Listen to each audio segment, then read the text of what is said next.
Hello friends मैं विजय एक बार फिर आपका बहुत बहुत वेलकम करता हूँ हिस्ट्री विद युवा में। कैसे हैं दोस्तों आप सब? उम्मीद करता हूँ बहुत मस्त होंगे सभी, और सभी को मेरी तरफ से श्री कृष्ण जन्माष्टमी की बहुत बहुत शुभकामनाएं। ठीक है, जय श्री कृष्णा। तो लास्ट क्लास में हम पहुंचे थे सैयद वंश तक। सैयद वंश तैमूर लंग का 1398 में आक्रमण हुआ और तुगलकों का पतन हुआ और एक नया वंश सैयद वंश दिल्ली में लगभग 37 ईयर्स तक शासन करता है और फिर उसके बाद वो भी लेफ्ट हो जाता है। देखो 1526 बाबर का आक्रमण और मुगल काल की स्थापना। अभी हम जो भी पढ़ेंगे हमारा मेन मकसद होगा कि हम 1526 तक पहुँचें, क्योंकि दिल्ली में अभी तो केवल छोटे छोटे वंश आ रहे हैं। ठीक है, और उसके बाद बहुत बड़ा एक साम्राज्य भारत में स्थापित होगा, वो है मुगलों का। मुगल एम्पायर शुरू होगा 1526 में। तो अभी हम जो भी पढ़ रहे हैं वो 1526 तक जाकर खत्म हो जाएगा, क्योंकि तैमूर लंग के आक्रमण के बाद इतना ज़्यादा कन्फ्यूज़न है हिस्ट्री में, कुछ समझ में नहीं आ पाता कि कहाँ क्या हो रहा है। क्योंकि मालवा में भी बड़े बड़े सुल्तान, मेवाड़ में बड़े बड़े राजपूत राजा, गुजरात में महमूद बेगढ़ जैसे बड़े बड़े राजा, बंगाल में आजम शाह और अलाउद्दीन हुसैन जैसे बड़े बड़े सुल्तान, कश्मीर का अपना अलग इतिहास है इस समय, दक्षिण भारत में बहमनी और विजयनगर साम्राज्य है। तो सबकी अपनी अपनी एक अलग हिस्ट्री है। ठीक है, तो दिल्ली की अलग हिस्ट्री, कश्मीर और दक्षिण की अलग हिस्ट्री है, पूरब और पश्चिम में अलग अलग इतिहास चल रहा है, अलग अलग सल्तनतें चल रही है। तो सबको एक साथ कैसे पढ़ें? सबसे बड़ी समस्या ये है। और इतना कन्फ्यूज़न भरा है क्योंकि अलग अलग सल्तनतें हैं, अलग अलग राजधानियां हैं, अलग अलग शासन प्रशासन है और बड़े बड़े सुल्तान हैं, और बहुत इम्पोर्टेंट पीरियड है ये वाला। ठीक है, तो इसको हम ऐसे नहीं पढ़ सकते कि सबको एक साथ इकट्ठा कर लिया या लिख लिया, कहानी की तरह सब समझेंगे जैसे पढ़ते आए हैं। ठीक है, तो लास्ट क्लास में मैंने एक मैप बनाया था, उसी मैप से स्टार्ट करेंगे और मैं आखिरी में भी वो मैप बनाऊंगा। और अभी हम केवल दिल्ली को डिस्कस करेंगे, क्योंकि दिल्ली से सेंट्रल गवर्नमेंट चल रही है किसकी? भारत की। तो हम दिल्ली को डिस्कस करेंगे और दिल्ली के बाद नेक्स्ट क्लास में जो बाकी सल्तनतें हैं, जो बाकी रजवाड़े हैं, राजपूत हैं, उन लोगों को भी डिस्कस करेंगे। ठीक है, दिल्ली देखो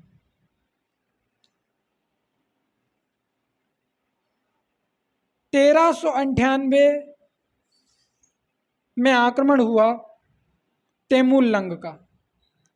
ठीक, तैमूर लंग ने आक्रमण किया और उसके बाद सैयद वंश दिल्ली में लगभग 37 साल तक शासन करता है। ठीक है, सैयद वंश के जो अंतिम सुल्तान थे वो थे अलाउद्दीन आलम शाह। और अलाउद्दीन आलम शाह के बस में नहीं रहा कि मैं सल्तनत चला पाऊंगा। दीपालपुर का जो सूबेदार है बहलोल लोधी, उसको बुलाया था इसने संरक्षण के लिए कि मेरी रक्षा करो। क्यों? क्योंकि अमीर वर्ग और इसके जो मंत्री हैं और जो प्रधानमंत्री सरवर उल मुल्क, वो इसको प्रताड़ित कर रहे थे। तो इसने बहलोल लोधी को बुलाया, उसको पुत्र कहकर बुलाया और उसको कहा कि तू पकड़, अपने बस की नहीं है, और बदायूं चला गया। इधर बहलोल लोधी ने लोधी वंश की स्थापना की, जो 1451 से 1526 तक चलने वाला है। लोधी वंश, लोधी डायनेस्टी। ठीक है, समझो बात को। तो बहलोल लोधी ने लोधी वंश की स्थापना की। संस्थापक बहलोल लोधी।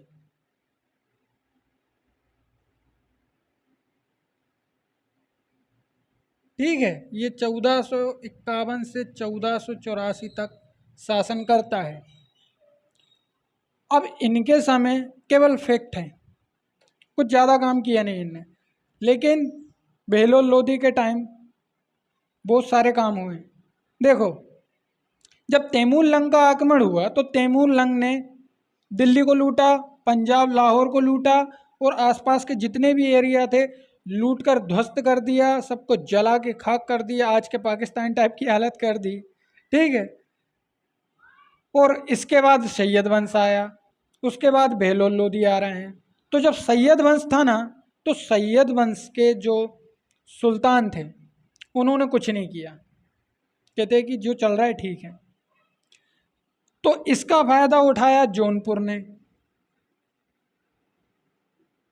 और जौनपुर में इब्राहिम शाह सरकी, हुसैन शाह सरकी, ऐसे बड़े बड़े वो आएंगे सुल्तान, ठीक है, जिन्होंने जौनपुर को आज के फ्रांस जैसा सुंदर बनाया था। इतना सुंदर बनाया, इतने सुंदर सुंदर मकबरे, इतने सुंदर सुंदर आर्किटेक्चर्स बनवाए थे जौनपुर में कि जौनपुर को उत्तर का सिराज कहा जाता था, मोती कहा जाता था इसको, जौनपुर को उत्तर भारत का। ठीक है, तो जौनपुर जो था वो हो गया था स्वतंत्र, और इसको स्वतंत्र किया था एक किन्नर ने, उसका नाम था शक सरकी, सरवर शक सरकी, फेमस नाम है उसका शक सरकी, जौनपुर। तो सरवर शक सरकी नाम के एक किन्नर ने जौनपुर को स्वतंत्र कर लिया, और इसमें बड़े बड़े राजा आएंगे अभी, जिसमें इब्राहिम शाह सरकी है, जिसने मस्जिदें बनवाई, अटाला मस्जिद, जंजीरी मस्जिद, और भी बहुत सारी मस्जिदें बनवाई। ठीक है, तो जब लोधी वंश आया और संस्थापक बहलोल लोधी सुल्तान बना, तो इसने अफगान साम्राज्य की नींव डाली भाई, अफगान साम्राज्य। सैयद जो आए थे वो शिया मुसलमान थे, इससे पहले जितने भी सुल्तान थे वो सुन्नी मुसलमान थे भैया। सैयद और इसके बाद जो ये लोधी वंश आया है, तो सैयद थे वो सुन्नी मुसलमान, और बहलोल लोधी है अफगान मुसलमान, तो वैसी नहीं पटती। और जो सुन्नी मुसलमान हैं उनकी सिया से बिल्कुल नहीं पटती, दोनों एक दूसरे को देखना नहीं चाहते, इतनी खतरनाक दुश्मनी है सिया और सुन्नी मुसलमान में, अभी बाबर के टाइम पे भी पढ़ेंगे हम लोग। तो इसने अफगान साम्राज्य की नींव डाली। ठीक है, तो भारत में या दिल्ली में अफगान साम्राज्य का संस्थापक बहलोल लोधी। कब? 1451। ठीक, इसने गरीबी में शासन किया, जबकि गरीब नहीं था, कालीन पे बैठ के शासन चलाया। कहते हैं रहने दे भैया, सिंहासन पे बैठने की अपनी हैसियत है कि नहीं है पता नहीं, कालीन पे बैठ के शासन स्टार्ट किया। जौनपुर पे अटैक, जौनपुर पे अटैक, हमला, जौनपुर को इनने दिल्ली में ला लिया। ये सबसे बड़ी उपलब्धि है, क्योंकि जौनपुर को मैंने बताया कि उत्तर का सिराज कहा जाता था, और सबसे खूबसूरत उत्तर भारत का जो नगर उस समय विकसित हुआ वो जौनपुर था। ठीक है, तो इसने जौनपुर को अपने अधीन कर लिया, कालीन पे बैठ के शासन स्टार्ट किया था। इसके बाद इसने आस पड़ोस के जो छोटे छोटे राजा थे उन पर भी आक्रमण किया। मेवाड़ पे आक्रमण करने की कोशिश की, इधर ग्वालियर पे आक्रमण किया, ग्वालियर पर आक्रमण किया, और यहाँ राजा था मानसिंह तोमर।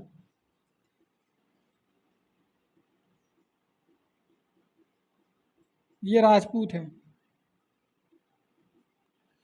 मानसिंह तोमर पे इसने आक्रमण किया, मानसिंह तोमर ने आत्मसमर्पण कर दिया।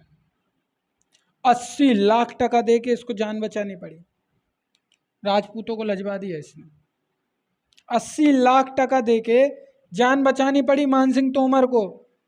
ये इसने यहाँ आक्रमण किया था बहलोल लोधी ने, कालीन पे बैठ के ये शासन कर रहा है, इससे हार गए मान सिंह तोमर। फिर मान सिंह तोमर ने इसको 80 लाख टका दिए और जान बचाई और खिराज भेजना शुरू किया। खिराज जो देसी रियासत होती थी मुस्लिम साम्राज्य के अंतर्गत, वो लोग जो टैक्स देते थे उसको खिराज कहते थे, इसने खिराज देना शुरू किया। हालत देखो। बहलोल सिक्का एक इंपॉर्टेंट चीज है, बहलोल सिक्का, बहलोल लोधी ने यह सिक्का चलाया था, बहलोल सिक्का। और बहलोल सिक्का की खासियत ये है कि ये बहलोल सिक्का मुगल तक चलेगा, अकबर के पहले तक, यानी कि हुमायूं के टाइम पर भी बहलोल सिक्का जारी था। सोचो, ये सिक्का चलाएगा बहलोल सिक्का। ठीक है, 1484 में बीमार पड़ने से मौत हो जाती है और इसका लड़का सिकंदर लोधी, सबसे महत्वपूर्ण सुल्तान लोधी वंश का सिकंदर लोधी, ये सुल्तान बनेगा इसके बाद।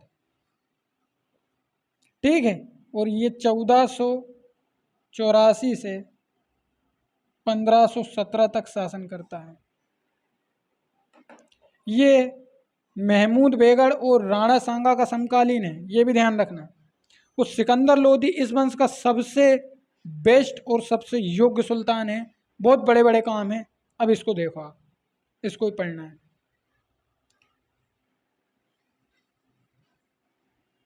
ध्यान रखना फैक्ट, संस्थापक और अफगान साम्राज्य का संस्थापक सिकंदर लोधी, ये व्यक्ति सुल्तान बना बहलोल लोधी के बाद। तो सिकंदर लोधी बहलोल लोधी का ही लड़का है, बाहर से नहीं आया। और सिकंदर लोधी बहुत कमाल का व्यक्ति है, सबसे असहिष्णु शासक है, यानी कि कट्टर है, कट्टर सुन्नी मुसलमान है, सिया से इसको घृणा होती है, हिंदुओं को ये देखना पसंद नहीं करता। नगरकोट के मंदिर तोड़वा दिए पूरे। सबसे महत्वपूर्ण मंदिर था ज्वालामुखी, ज्वालामुखी जो मंदिर है उसके जो मूर्तियां हैं छोटे छोटे टुकड़े करके मांस तोलने वालों को दे दिया कि जाओ मांस तोले इससे। मूर्ति बाद, यानी कि जो मूर्ति पूजा है, जो मूर्ति पूजा करने की जो प्रथा है, उसका सबसे कट्टर दुश्मन जो है वो यही है, सिकंदर लोधी। ज्वालामुखी मंदिर को तोड़ के ध्वस्त कर दिया, बड़े बड़े मंदिर तोड़े इसने। ठीक है, गज ए सिकंदरी, गज ए सिकंदरी इसी ने चलाया। भूमि की माप करवाई, यानी मेजरमेंट ऑफ लैंड्स, उसका पहला काम सिकंदर लोधी ने किया। और गज ए सिकंदरी एक यूनिट चलाई, ये यूनिट है, ध्यान रखना। जैसे अभी हमारे पास मीटर एक यूनिट है, हमारे पास किलोमीटर एक यूनिट है, हमारे पास किलोग्राम एक यूनिट है, तो इसने भी एक यूनिट चलाई थी मापने की, मेजरमेंट करने की, सिकंदर लोधी ने।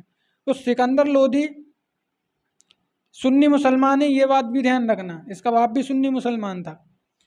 इसने साम्राज्य का विस्तार किया।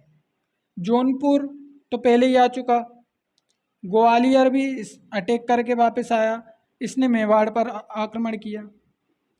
लेकिन मेवाड़ पे आक्रमण करने का कोई फायदा नहीं मिला इसको। मेवाड़ पे आक्रमण किया तो गुजरात से सेना चली गई, गुजरात से मेवाड़ के राजा ने प्रार्थना की कि हमारी हेल्प करो। ठीक है, और जो मारवाड़ था, यहाँ पर भी राजपूत शासक थे, वो लोग भी चले गए थे, तो फिर सिकंदर लोधी को कुछ नहीं मिला, सिकंदर लोधी को वापस होना पड़ा। ठीक है, ये बात आप ध्यान रखना। सिकंदर लोधी गजे सिकंदरी चलवाया, नगरकोट के जो मंदिर है उनको ध्वस्त कर दिया। ठीक, सिकंदर लोधी ने आगे चल के और एक बहुत बड़ा महत्वपूर्ण काम किया, वो था आगरा शहर की स्थापना।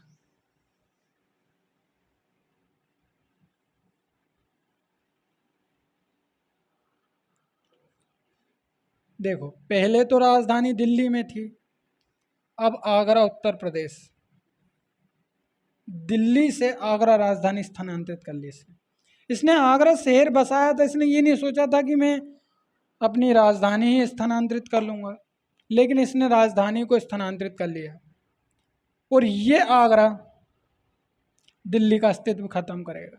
अब दिल्ली का नाम नहीं आएगा, जितने भी सुल्तान आएंगे वो आगरा में अपनी राजधानी को चलाएंगे, अपने जितने भी बादशाह आएंगे, मुग़ल आएंगे, चाहे अभी शेरशाह सूरी आएगा, खैर वो तो दिल्ली में शासन करता है और आगरा से भी चलाता है, तो दिल्ली का नाम खत्म और अब आगरा शुरू। ठीक, आगरा की स्थापना किसने की? सिकंदर लोदी ने। आगरा की स्थापना, आगरा शहर, बड़ी सुंदर सुंदर इमारतें, बड़ी सुंदर सुंदर जो मस्जिदें हैं वो भी इसने बनवाई आगरा में। ठीक है, सिकंदर लोधी। सिकंदर लोधी एक तो ये मूर्ति पूजा का विरोधी, सिकंदर लोधी मूर्ति पूजा का विरोधी, लेकिन इसने हिंदुओं को उच्च पद देने में भी कोई आनाकानी नहीं की। इसने बहुत सारे जो हिंदी काव्य थे उनकी फारसी में अनुवाद करवाया, जो हिंदी में काव्य थे उनका फारसी में अनुवाद करवाया और हिंदुओं को फारसी सीखने पर मजबूर किया। इसने सभी जितने भी मतलब विद्वान होते थे हर क्षेत्र के, चाहे वो हिंदू हो चाहे मुसलमान हो, सबको इसने बहुत दान दिया, तो आधे से लोगों ने इस्लाम बन गए। कहते कि इस्लामों को दान दे ही रहा है, साथ में अपन को दे रहा है, तो इस्लाम को ज़्यादा मिलता है, तो अपन भी इस्लाम बन जाए। बहुत बड़े बड़े विद्वान आगरा में आने लगे, क्यों? क्योंकि सिकंदर लोदी दान देता है। ठीक है, तो सिकंदर लोदी ने हिंदी काव्य का फारसी में अनुवाद करवाया और सिकंदर लोदी ने विद्वानों को बहुत दान दिया। मूर्ति तो बराबर तोड़ रहा है, कोई दिक्कत नहीं है। ठीक, सिकंदर लोदी इतना कट्टर था कि एक ब्राह्मण ने,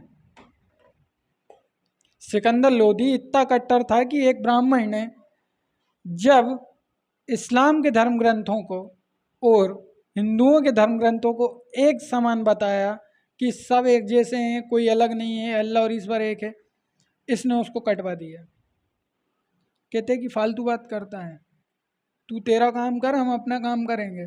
सिकंदर लोदी ने ब्राह्मणों की हत्या करवाई, बड़े स्तर पे करवाई। अभी कश्मीर में पढ़ेंगे हम, तो कश्मीर में दऊज का आक्रमण हुआ, एक मंगोल का, उसने पूरे जितने भी ब्राह्मण थे कश्मीर के सारों को कटवा दिया था, ढूंढ ढूंढ के। एक छोटी सी आबादी बच पाई थी ब्राह्मणों की। ठीक है, सिकंदर लोदी 1517 में ये भी खत्म। ये महमूद बेगड़ और राणा सांगा का समकालीन है, ये एक फैक्ट है, इसको आप ध्यान रखना।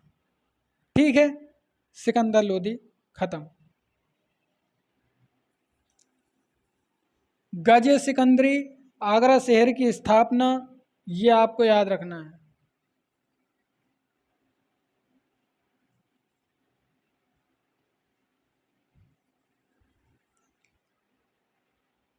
देखो, इब्राहिम लोदी,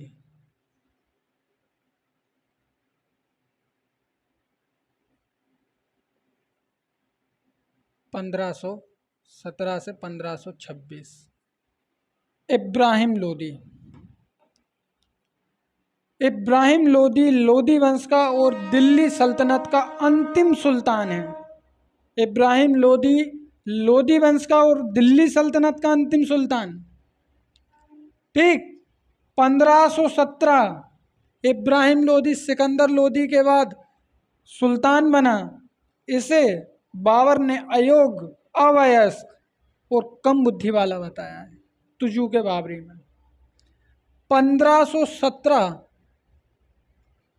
खतौली का युद्ध,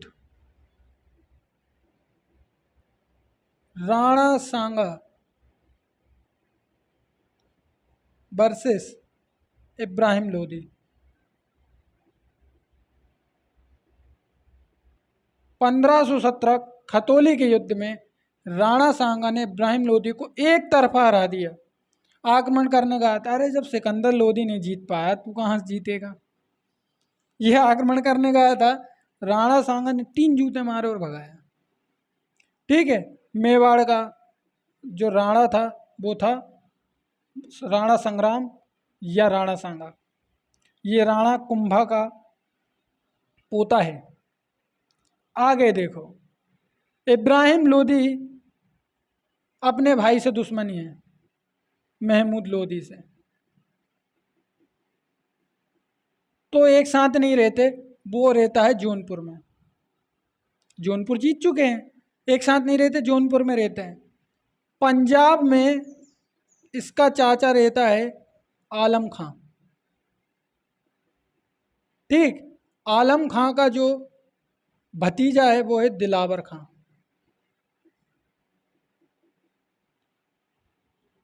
आलम खां का ये भतीजा है दिलावर खां। ये एक साथ रहते हैं पंजाब में। बंगाल में अलग ही कहानी है। मेवाड़ में राणा सांगा से युद्ध चल रहा है, इधर मेदिनी राय से भी युद्ध है, सबसे दुश्मनी लेके बैठा है।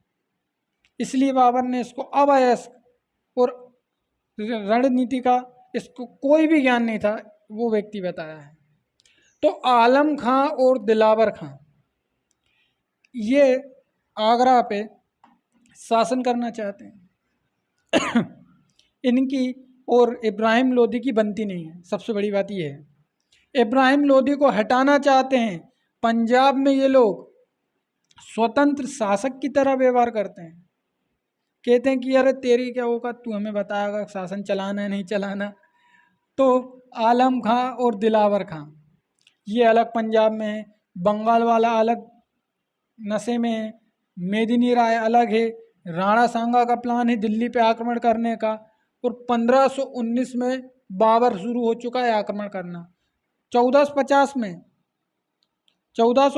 में मुगलों का पहला आक्रमण नहीं हुआ, पहली बार मुगल आए थे ऐसा बताया जाता है, लेकिन 1519 में बाबर का आक्रमण होना शुरू है और इधर ये स्थिति है। लास्ट में आलम खां और दिलावर खां और राणा सांगा ये तीनों बाबर को इनविटेशन देते हैं कि आओ आक्रमण करो। ये देखो स्थिति, ये खुद हमला करके दिल्ली को अपने अधीन नहीं कर सकते, तो ये बुला रहे हैं किसको, बाबर को। तो देखो दिल्ली हमारा पहुंच चुका 1526 तक, और मैंने कहा था कि हमें 1526 तक पहुंचना है। ये लोधी वंश था। अब थोड़ी सी कहानी समझो आप।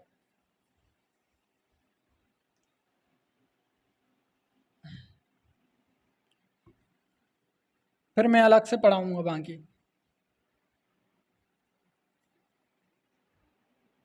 देखो 1398 तैमूर का आक्रमण, ठीक है, तैमूर लंका आक्रमण। यहां से हम अब कश्मीर को पढ़ेंगे अगली क्लास में, ठीक है। हम मेवाड़ और मालवा की दुश्मनी को पढ़ेंगे। यहाँ हम राणा कुंभा और महमूद खलजी का युद्ध पढ़ेंगे, ठीक है। गुजरात में राजपूतों से परिवर्तित इस्लाम शासकों को पढ़ेंगे। बंगाल के सबसे बेस्ट सुल्तान आजम शाह को पढ़ेंगे, आजम शाह और अलाउद्दीन हुसैन।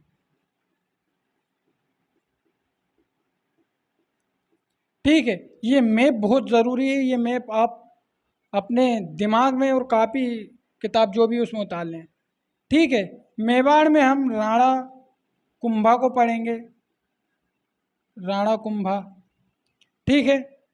मेवाड़ में हम राणा सांगा को पढ़ेंगे, मालवा में हुशंग शाह को पढ़ेंगे और महमूद खिलजी,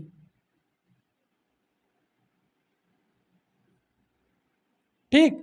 गुजरात में हम मुजफ्फर शाह को पढ़ेंगे, और अहमद शाह फर्स्ट को पढ़ेंगे और महमूद बेगड़ को पढ़ेंगे।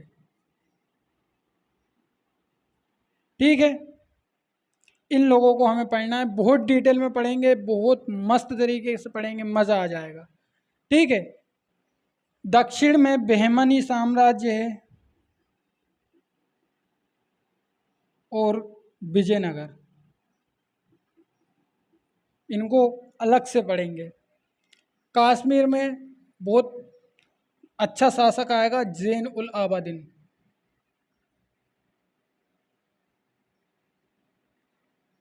इसको पढ़ेंगे। जौनपुर में सरकियों को पढ़ेंगे। ये मैप है हमारा, इतना पढ़ना है हमें। ठीक है, इतना सारा है अपने पास।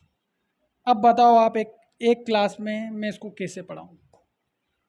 महमूद बेगड़ बहुत बड़ा सुल्तान है, महमूद गवाह को भी पढ़ाऊँगा मैं। राणा कुंभा बहुत बड़ा राजपूत शासक है, राणा सांगा बहुत बड़ा राजपूत शासक है। बहमनी साम्राज्य की अलग ही हिस्ट्री है, विजयनगर की बहुत बड़ी हिस्ट्री है। आजम शाह और अलाउद्दीन हुसैन ये सबसे बड़े हिंदुओं के संरक्षक शासक के रूप में आएंगे। और जैनुल आबदीन, जौनपुर में सरकियों का शासन है। ठीक है, मालवा में होशंग शाह और महमूद खलजी और मेदिनी राय, इनको पढ़ेंगे। इतना सारा है हमारे पास पढ़ने के लिए। एक चीज़ और, असम, इसको पढ़ेंगे। ठीक है, तो मिलते हैं दोस्तों नेक्स्ट क्लास में। चैनल को सब्सक्राइब करके वीडियो को लाइक ज़रूर करना। जय हिंद।